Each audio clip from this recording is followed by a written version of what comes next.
Good afternoon. I'll call to order the meeting of the New Ulm Public Utilities Commission for the month of November 2020. First item on the agenda is to receive and order filed public notice that we will be conducting this meeting via teleconference pursuant to Minnesota statutes.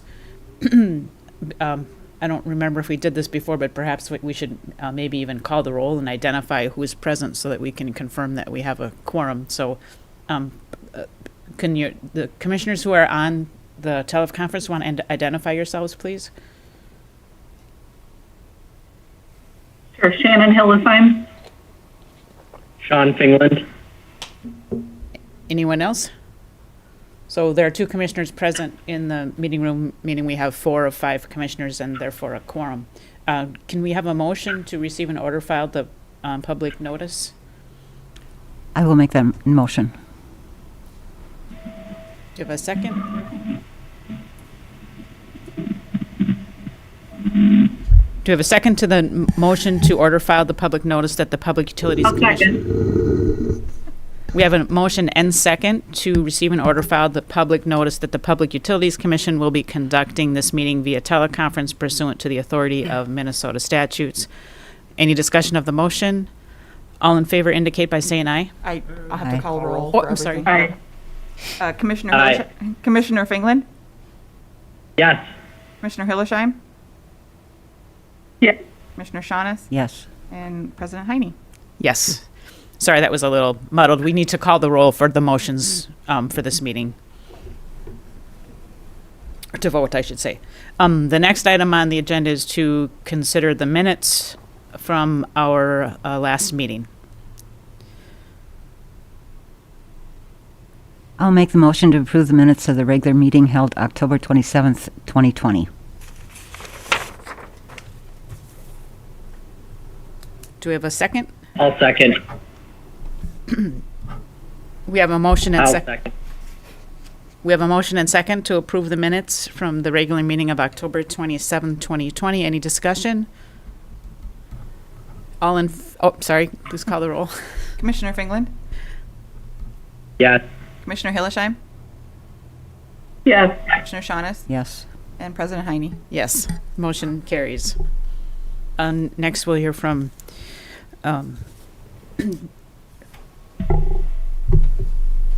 Director Manderfeld.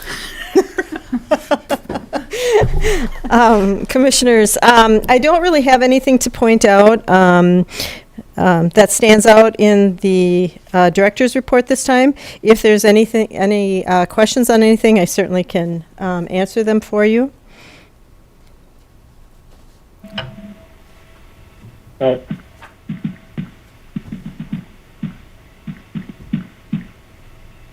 I'll make the motion to receive and order filed the report regarding monthly utility operations. I'll second. Any discussion on the motion? Hearing none, we can call the roll. Commissioner Fingland, yes.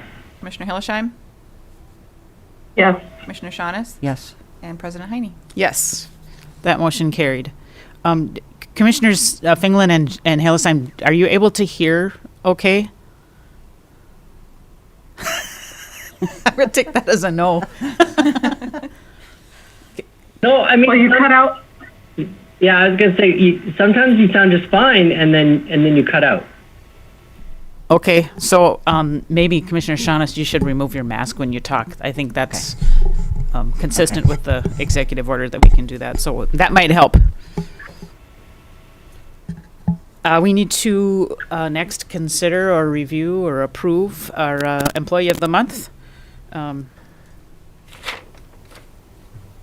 Okay. Do you want to give us some comments regarding Yes. Mr. Bernick's? Our Employee of the Month for October is Gary Bernick. He is the Electric Systems Technician in the Electric Distribution Department. Gary has worked for the New Ulm Public Utilities Electric Distribution Department since December of 2019 as a Electric Systems Technician. He has shown willingness to both learn and take on any task. Gary has systematically been troubleshooting maintenance items in the substation and was able to detect a nitrogen valve leak on the Center Street substation transformer. He has also helped troubleshoot variable frequency drive issues and has worked on other electrical issues for other departments within the utility. In the short time that Gary has been employed by the utility, he has obtained his master's electrician's license, and he's used this knowledge to improve compliance with electrical code within all of the departments of the utility. He is currently working towards his substation technician certification through the NLC substation program through MMUA. Gary's willingness to take on any electrical task is welcomed and an essential addition to the utility. So thank you and congratulations, Gary Bernick. Yes, thank you. Gary, that's kind of impressive, less than a year employed, employee of the authority. So do we have a motion to recognize Gary? Yes, I will make the motion to recognize Gary Bernick, Electric Systems Technician in the Electric Distribution Department, as Employee of the Month for October 2020. Second. Any discussion of that motion? Hearing none, we can call the roll. Commissioner Fingland, Yes. Commissioner Hillesheim, Yes. Commissioner Shaunis, Yes. and President Heine. Yes, motion carries. Now, under new business, we need to consider some changes to our fee schedule. Hello, President Heine and Commissioners. We have included an update to the PUC schedule of fees and charges to be effective January 2021. And as noted in the PUC agenda for today, those changes are called out. In the administration in general, we have two changes, which include increasing the utility reconnect charge from $60 to $75 and increasing the gas disconnect meter temporarily seal from $35 to $50. In the electric, we are only changing the language that pertains to the new residential subdivision lot/unit fee when new primary distributions facilities are required, and that language will change from per lot/unit to per lot single unit or per unit. And the same holding true with the new commercial industrial subdivision lot fee due prior to installation. That is also changing the language from per lot to per lot/single unit or per unit. In the wastewater, we have several changes. We're increasing the one-time septic tank hauler drop fee for 1,500 gallons or less from $55 to $60, increasing the WISPAC of Mankato Incorporated rate per gallon from 10 cents to 11 cents. Also, the approved customer treatment services per contract, increasing the Wattenwood County landfill disposal fee from $50 to $60, the Wattenwood County landfill per gallon fee from 7 to 8 cents, the Great River Energy disposal fee from $65 to $70, increase the Great River Energy per gallon fee from a half a cent to 5 cents, increasing the biosolid application fee per acre from $20 to $25, increasing the phosphorus credits per kilogram by contract from $25 to $30. Great. Does anybody have any questions of Beth about those changes? No, I mean, the only thing that was extremely large from a percentage standpoint is that Great River Energy per gallon. One is 10 times. Yes, that has not been increased for a number of years, and they're actually paying more for the per load fee than they are to actually treat their waste. And so in talking with Dan O'Connor, the supervisor at wastewater, he deemed it necessary to increase that fee. Okay. I didn't follow what you said. It's been costing us more to treat it than to. So they have a per load fee just to bring it here and dump, and then they have the treatment per gallon fee, and they actually was costing them less to treat their waste. It was costing less than it was for them just for their load fee. So, so it just wasn't balancing out. Okay. Just kind of overdue change to the fee. Long overdue, yes. Okay. Thanks. I'll make the motion to approve the 2021 PUC schedule of fees and charges to be effective January 1st, 2021. I'll second. Any discussion on that motion? Hearing none, we can call the roll. Commissioner Fingland, Yes. Commissioner Hillesheim, Yes. Commissioner Shaunis, Yes. and President Heine. Yes, that motion carries. Next is consideration, or annual consideration, I should say, of our Minnesota Valley Action Council low-income program contract. Yes, Commissioners, this is this comes to you actually every year to be approved.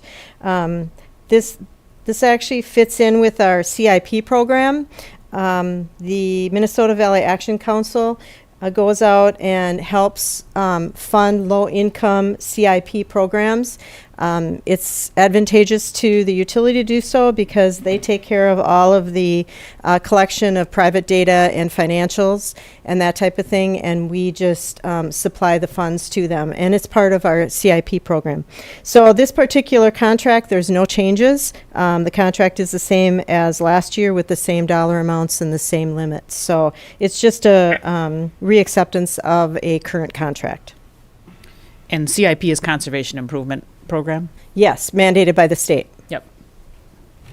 And this particular program helps fund people replacing appliances and updating things in their homes? Yes, it helps with Energy Star appliances. It helps with insulation. There's some conservation kits that are given out, and they deal with all of the financial part to find out whether they qualify as low income, so the utility doesn't have to do that task. Right. Yep. Thank you. Does anyone have any other questions of Director Manderfeld? I'll offer the motion to approve the 2021 low-income program contract with Minnesota Valley Action Council. I'll second. Any discussion on that motion? Hearing none, we can call the roll. Commissioner Fingland, Yes. Commissioner Hillesheim, Yes. Commissioner Shaunis, Yes. and President Heine. Yes, motion carries. Next, we need to consider a proposed extension or amendment to our Heartland Consumers Power District contract. Commissioners, President Heine, we have talked a little bit about this at past meetings. We've had some presentations. Last month, actually, there was a presentation on a market study that we had done to take a look at what we thought the energy and capacity markets for the year 2020 and 2040 were going to be, and any technology pricing for renewables, storage, natural gas. And the report was to give the commission some information to make a educated decision on based on whether or not the utility should engage in a contract extension with Heartland Consumer Power District. Heartland Consumer Power District is the third party that supplies us our electrical energy, and we have a contract with them out until December 31st, 2029. And so they came to us with a term sheet to extend that contract out to May 31st, 2040. At the last meeting, the market study was presented, and there was a decision made to have a working session to talk about both the market study as well as the integrated resource plan that was prepared by Black & Veatch. And so we did have that work session. It was held November 9th, 1:30 at the New Ulm Public Utilities office. And so there was a presentation that was presented. I'd like to present that as well tonight to kind of talk about both the market analysis as well as the IRP, and also to give some consideration as to the conclusions that HDR and E3, who did the market analysis, what their conclusion was of the current contract and what the extension meant to the New Ulm Public Utilities. So, Before you start that, Yes. I just thought maybe I would share for sort of for the record of the meeting or for the public that a work session is a public meeting, and the public is notified that we are holding those, and we did have one, like you just said, a few weeks ago regarding this information. And so if the public has any interest in participating and hearing what we're talking about, we would certainly welcome their participation. A work session is just a little less formal than our meeting here tonight. And as an example, one of the reasons we were kind of stumbling at the beginning is that we've also been in work session today since 2:30 working on the budget for the organization. So the information that you're sharing with us tonight is just part of what we discussed as a commission for a couple of hours in November. We've, as you've noted, received information about this at prior meetings from consultants, and we've been thinking about this motion that we might be, that whichever direction we decide to go tonight as a commission has been something that as a commission we've been thinking about for quite a while. But again, if the public should notice periodically that we're going into work sessions, and we would certainly welcome and appreciate any input that the public would have as to the work that we're performing as a commission. yep, that's correct. And just as an added note, there is no decisions made at a work session. Correct. So it's purely the gathering of information and sharing it. And that information then is brought to the commission to make a decision at a formal commission meeting. So I just wanted to give you a timeline, basically, of the New Ulm Public Utilities and the Heartland Consumer Power District contract. So on January 23rd, 2009, New Ulm Public Utilities signed a wholesale power sales agreement with Heartland Consumer Power District. January 10th of 2010, we also signed an agreement which would incrementally increase the renewable energy that New Ulm buys from Heartland out to 2029. On January 1st of 2020, Heartland Consumer Power District offered a contract extension to New Ulm Public Utilities, and this contract would extend the contract from December 31st, 2029 to May 31st, 2040. Just to note that on January 1st of 2025 is actually the date that New Ulm has to give a termination notice to Heartland if we were to choose not to continue with the contract. So this is, this is probably 4 years sooner than what we technically need to really take a look at whether we wanted to continue with the contract. And then, of course, on December 31st, 2029, that is the end of the wholesale power agreement with Heartland Consumer Power District if we were to choose not to extend and not to renew. Just a little term information. Energy, the definition of energy is basically the amount of electricity that a home or a utility would use over a specific period of time. And that's the key right there. It's specific period of time. And this energy is measured in terms of kilowatt hours or megawatt hours. Demand, on the other hand, is the requirement for energy to provide a service to a customer at a point in time. So as energy is during a specific period of time, that could be a month, demand is at one point in time. It may be at a 1 hour increment or at 15-minute demand. And that's demand is measured in kilowatts or megawatts. And then we have capacity, which is the maximum output of an electrical generator. And that too is measured in either kilowatts or megawatts. So in terms of energy, the New Ulm Public Utilities purchases approximately 205 megawatt hours of electricity from Heartland, and this is to supply the city of New Ulm. 77% of that energy is purchased from Heartland Consumer Power. 22% of the energy is actually purchased from the MISO market, and 1% is purchased from WAPA, which is the Western Area Power Pool. It's hydropower. The New Ulm Public Utilities generates an additional a little over 7,000 megawatt hours of electricity, which also supplies the city of New Ulm. For demand, the New Ulm Public Utilities summer peak demand in 2019 was 44.2 megawatts. The New Ulm peak demand in 2019 was 29.4 megawatts. And the city of New Ulm had a peak demand, which was 48.5 megawatts, and this occurred on August 7th of 2001. As far as capacity goes, the New Ulm Public Utility has internal capacity. That's in our power plant. We have a GE number 4. That was built in 1965. Supplies 15 megawatts of capacity. We have the Elliott number 6, which was built in 1947. That supplies 6 megawatts.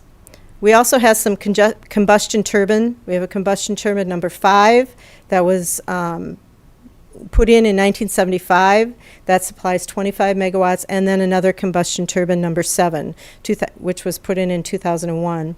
That was 26 megawatts. So internal capacity, total internal capacity for New Ulm in the power plant is 72 megawatts.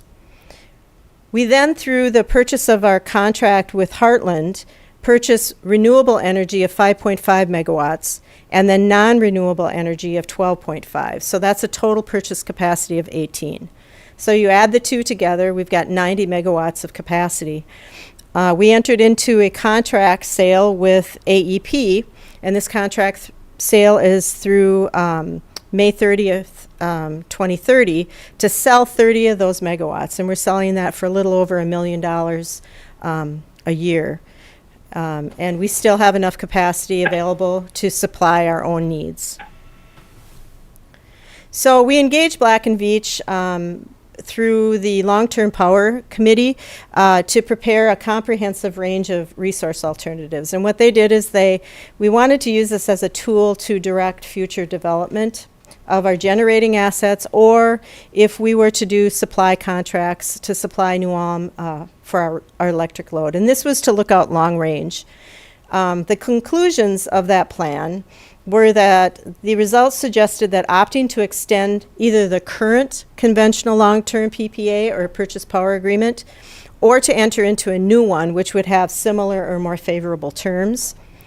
They also talked about that the existing units which we have in the plant, they remain economically advantageous to New Ulm because they're projected to be able to continue to provide lower cost capacity than if we had to go out and purchase that capacity.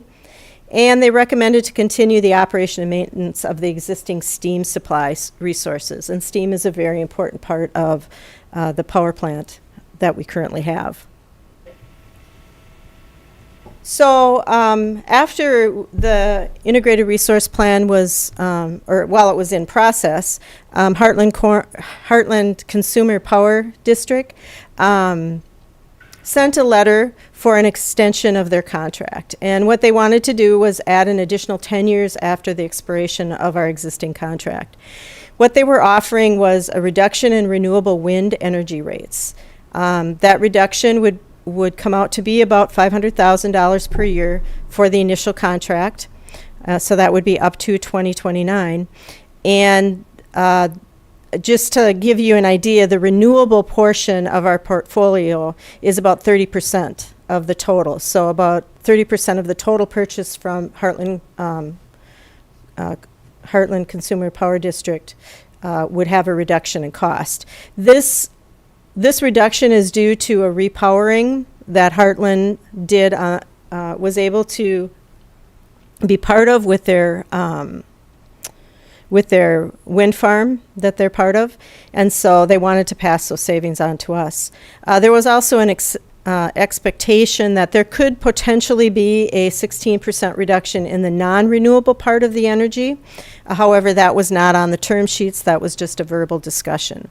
And the extension of this contract offer expires at the end of 2020. So we needed to make a decision by December of 2020.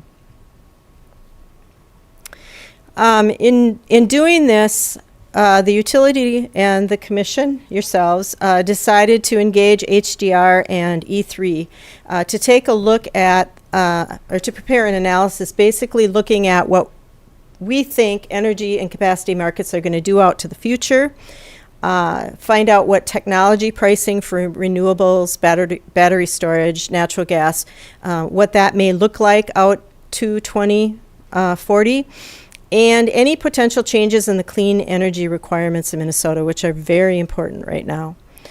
The conclusions that HDR came to was that the Heartland capacity contract price was very high. And I have, if I can remember how to do this, Alt tab.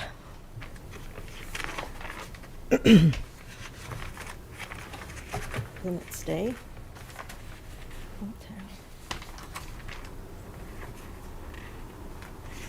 I need. Oh, now I lost my PowerPoint.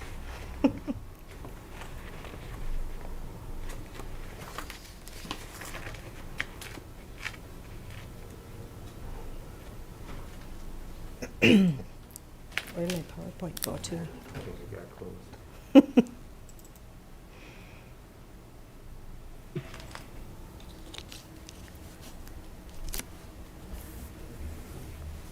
We're right here. So I need to get those other.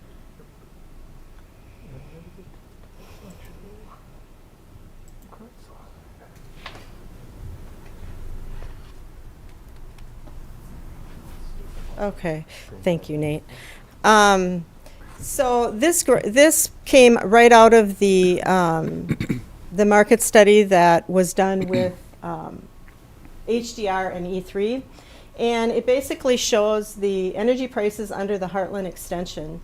So what you're seeing here is you're seeing that their energy prices are actually less than where we think the average price going out into the future would be. So their energy price and their wind price are very competitive. However,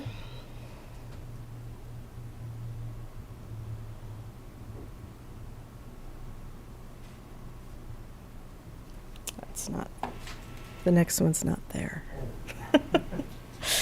However, if you want to look at the Heartland capacity contract, which is the other part of this, I have to do it. Yeah, never mind. Okay. Which one are The capacity. capacity? Yeah. There it is. Okay, so here on this particular one, you'll see that the capacity price under the Heartland PPA is significantly higher than where we think that like a 4-hour battery or a gas combustion turbine would have in pricing.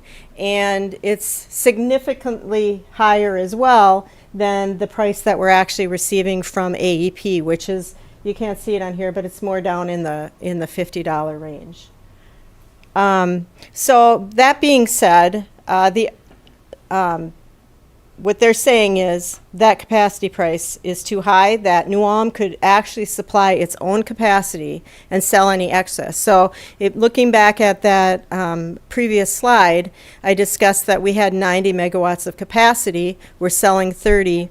We have 60 available. That is enough to supply the capacity requirements of New Ulm without having to go out and purchase any additional capacity. The second conclusion that this market study came out with was that the contracted prices are low, and that's what we're seeing on this graph here, the energy pricing. The energy pricing are low, but they don't believe that the savings from the energy prices is going to be enough to mitigate the high capacity charges. And so they believe that New Ulm could go out and procure an energy contract, a PPA. It could be a mix of renewables. It could be market purchases that would come in lower, and with the use of our own capacity, it ultimately would be less money. And then they also talked about a renewable portfolio standard. And what that means is that's basically the Clean Air Act. And the fact that Heartland is has significant coal resources. So if we were to have a renewable portfolio standard policy that Minnesota potentially is looking at, what could end up happening is the utility would end up purchasing the energy from Heartland, and then we would actually have to go out and purchase additional energy to qualify for the renewable portfolio standard, and then end up selling back this energy at a loss.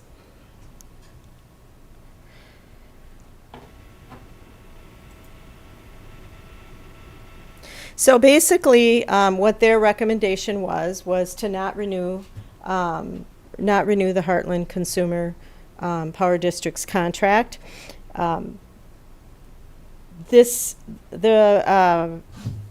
The action form that's before you basically has both on there, to approve it or to deny. This is the information that I have. If we have any other questions, I can certainly answer them, or any other discussion on the issue. So this is how I understand what you just said. Number one, the offer. So we received an offer from Heartland Consumers Power District before our contract is up to give us a deal. If we would agree to negotiate now, okay. And Yes. so the consultants are basically concluding it's really not that great of a deal because, number one, it appears that the energy cost they're proposing to charge us does look like a good deal. It might be less, but we would be required to also purchase capacity from them, and the capacity portion of the cost is higher than what we could be able to get elsewhere, including through our own infrastructure. We can provide our own capacity. And finally, we would be heavily in non-renewable energy. And if, as is predicted by people in the industry, the state of Minnesota would at some point impose a requirement that utilities have a varied mix that would include a higher level of renewable energy, we would then be stuck on purchasing this contract, these non-renewable energy, and we would then have to go out and purchase other energy from renewable sources in order to meet those standards, and then we would have more energy than we need, and we'd be stuck trying to sell that power and probably have a difficult market, assuming that the potential buyers would also be looking for renewable energy instead of non-renewable. And so altogether, it does not seem like a favorable proposal according to the consultants, and the $500,000 per year that they're saying is the savings would not be made up by the risks that are involved. That's correct. And, and the takeaway here too is we're not at the point of having to really decide whether we want to stay with Heartland or not. We're with them for another 9 years. But yeah, this Our was a request contract- for us to extend farther than that in exchange for. Yes. Yes. Yeah. And the consultants, you've named a few different companies. You and Mr. Persig, I think, have. Can you just share your thoughts on how we feel about their work and other? Yeah, HDR is a consulting company that is in Minnesota. They actually subcontracted with a company out of San Francisco, California. And this particular company has done work for the, I believe it is the Department of Energy for the Department of Commerce for Minnesota. And so they're aware of what's going on in Minnesota. They have a good grasp of what the energy standards are in Minnesota, what the pricing is. They knew the MISO market. They've done different projects for companies as well as the government in Minnesota. And so we both felt very confident in their analysis. It also if you remember, it also kind of went along with the analysis that was done by Black and Veatch, which basically said to continue on with the contract or to find one that's more favorable. So that portion of the argument agreed with what HDR said as well. And we do have other sources. There was another independent individual that works very heavily in the wind industry. We've spoken with him. We've shared some information that we received, shared some of the information from this report, and he basically came to the same conclusion as well, that, you know, we're looking at renewable energy. I mean, it's coming. You have states that are going to 100% renewable in 2030, in 2050. And I think that, you know, you're just going to see the prices continue to go down because the price of wind and solar is cheaper than the price of natural gas. And just through the natural requirement changes is going to cause more renewable. And the thing that was concerning for us is right now, you know, you can purchase RECs, which are renewable energy credits, and you can buy your energy. It may be coal-based, but you can purchase RECs, which would then it's like it washes out the coal, and it says it makes your energy green. However, the way that the state of Minnesota, the path that they're going towards, isn't necessarily to accept those RECs. They actually are thinking you need to actually buy renewable energy. And so that could be the problem in 15 years or in 10 years, where the state of Minnesota is at a point where they're requiring you to purchase that energy. Our energy is maybe coming from coal and it wouldn't qualify. So it just the industry is changing so rapidly right now with renewables, and you see electric vehicles in the news every day, and there's just a lot of change. Battery storage is coming. We hear about that now. We don't know what that's going to look like, in 10 years. And so I think that their recommendation was that there'll be cheaper prices coming down the pipeline. Their conclusions are consistent with what you're seeing in the industry otherwise. Yes. Yeah. Does anybody other have, go ahead. Just wondering, echoing kind of what Chris has said, there are companies too that are kind of going ahead of the Minnesota kind of direction and are looking at doing 100% renewable on their own, and I think Chris and the utilities is moving forward in the right direction to get ahead of that curve, to address the needs of the business community, to make sure that we are on top of it and that we can retain the businesses in the community that we have. Yeah, you can. There's large corporations that are coming out and just saying we're going to be, totally green by 2050 or 2040. So as a utility that still has a coal component, that could be difficult.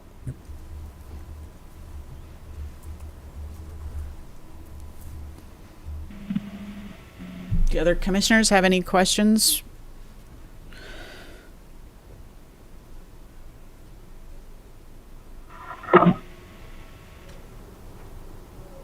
Okay, does anybody have a motion on the proposed actions to either approve the contract or extension or reject the contract extension offer? I will make the motion for denial of the contract extension from December 31st, 2029 to May 31st, 2040 with Heartland Consumers Power District to supply energy and demand to New Ulm Public Utilities under the contract extension proposal term sheet. I'll second. Is there any I discussion? just want to. Go ahead. Can I just point out that Sean is stuck on mute, Oh, so he can't talk. okay, well, why don't we take a second to get that fixed before we go any further with the motion? I'm I'm off mute now. Thank you. Thank you. So we have a motion and a second to deny the proposed contract extension. Do we have any discussion about that motion before we call the roll? No. Okay, hearing none, I'll go ahead and call the roll. Commissioner Fingland, Yes. Commissioner Hillesheim,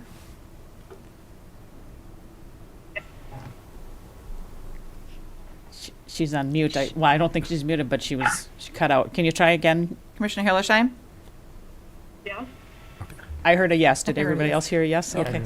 Commissioner Shaunis, Yes. President Heine. Yes, that motion carries.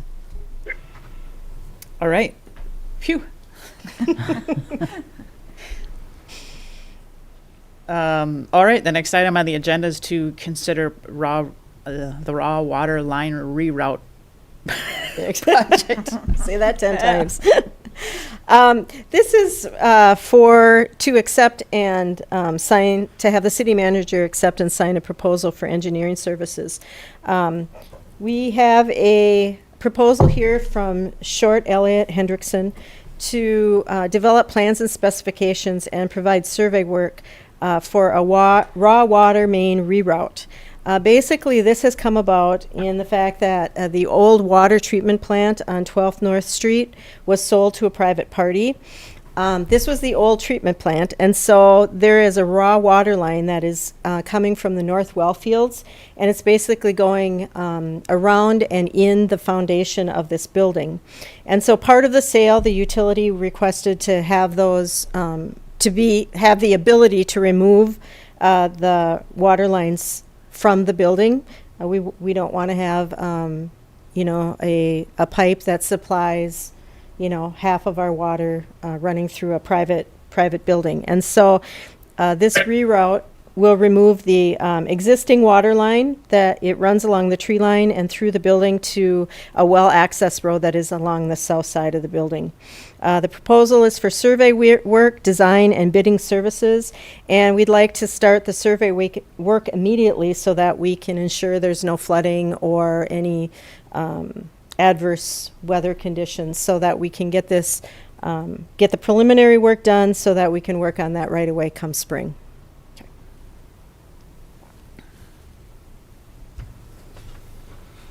Chris, what did we end up selling that building for? $1. $1.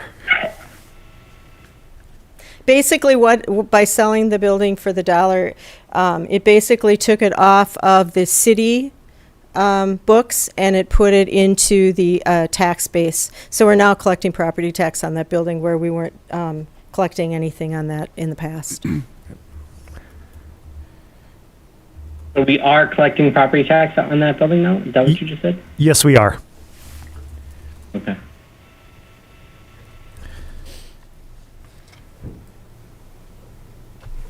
Yeah, I'll make the motion to authorize the city manager to accept and sign the proposal for engineering services from Short Elliott Hendrickson to develop plans and specifications and provide survey work, design, and bidding services for the raw water main reroute project in the amount of $21,150. Okay, I heard Commissioner Hillesheim second. Any discussion of the motion? Go ahead and call the roll. Commissioner Fingland, Yes. Commissioner Hillesheim, Yes. Commissioner Shaunis, Yes. and President Heine. Yes, motion carries. Next, we have some proposed surplus meters and regulators in the gas department. Yeah, the next two items are just some housekeeping. The gas department has some surplus meters and regulators that we no longer need to use them. And so we would like to have the commission declare them surplus. The idea is then to put them on gov deals and try to recoup some of the cost on those meters and regulators. I'll offer the motion to declare obsolete meters and regulators in the gas department as surplus property and authorize disposition pursuant to the requirements of the city code and charter. I'll second. Any discussion on that motion? Hearing none, you can call the roll. Commissioner Fingland, Yes. Commissioner Hillesheim, Yes. Commissioner Shaunis, Yes. President Heine. Yes, motion carries. And then some surplus property in Water District Energy Department. Yeah, this is within the Water Department. We have a 2002 Ford F-450. It has a utility body and a service crane, as well as a Toro snow blower. Again, these are being surplus due to their age and condition. We're looking at, again, probably trying to sell them on Gov Deals.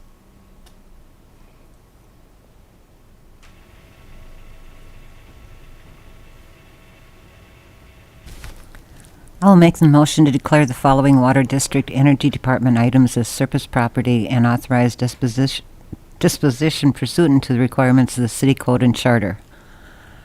You want me to read the items? Yeah. Second. Well, she has to finish the motion first.